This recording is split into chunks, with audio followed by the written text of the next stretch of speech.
পশুর দল এই কি দিলে বাংলার মায়ের প্রতিদান, তোরা মানুষ নামের কলঙ্ক।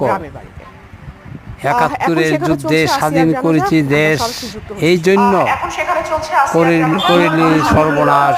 এই দেশের মানুষ জাতিকে করিলি ধ্বংস। তোদের জন্য নরপশুরা, হ্যাঁ, তোদের জন্য এই নরপশুর দল করেছে হাহাকার। তোরা মানুষ নামের কলঙ্ক।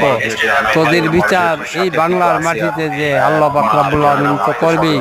এই আমাদের সরকার ডক্টর ইউনূস সাহেব যে তোদের কঠিন বিচার করে, তোদের বিচার দেখে যে বাংলার মানুষ, বাংলার মা বোনেরা শান্তি পায় বুকের।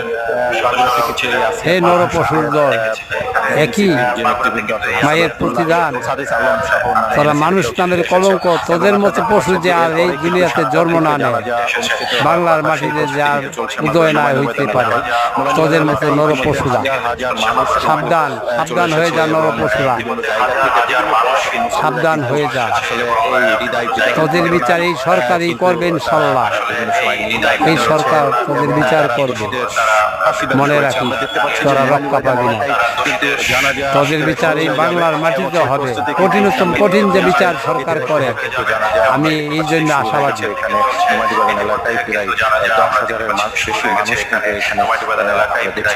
এই জন্য আমি আশাবাদী ওরা বিচার যে এই বাংলার মাটিতে হয়। আমাদের দেশ নায়ক তারেক রহমান বাংলাদেশের গর্ব। ওনার খরচের টাকাটা, আসিয়ার খরচের টাকা, সম্পূর্ণ খরচের টাকা দেওয়ার কথা বলিল, তারপরে প্রাণ রক্ষা করতে পারলো না। এই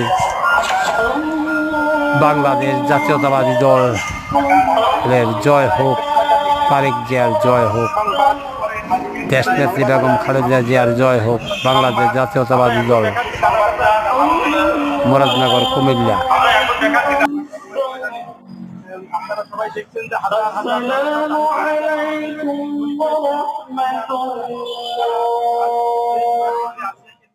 ছিল তার মৃত্যু সংবাদে, যেমন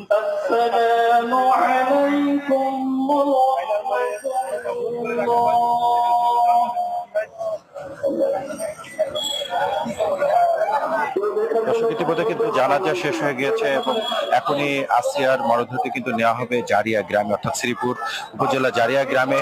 এখনই তার মরদেহটি নেওয়া হবে বলে আমরা জানতে পেরেছি এবং সেখানেই তাকে দাফন সম্পন্ন করা হবে পরিবার সূত্রে আমরা জানতে পেরেছি।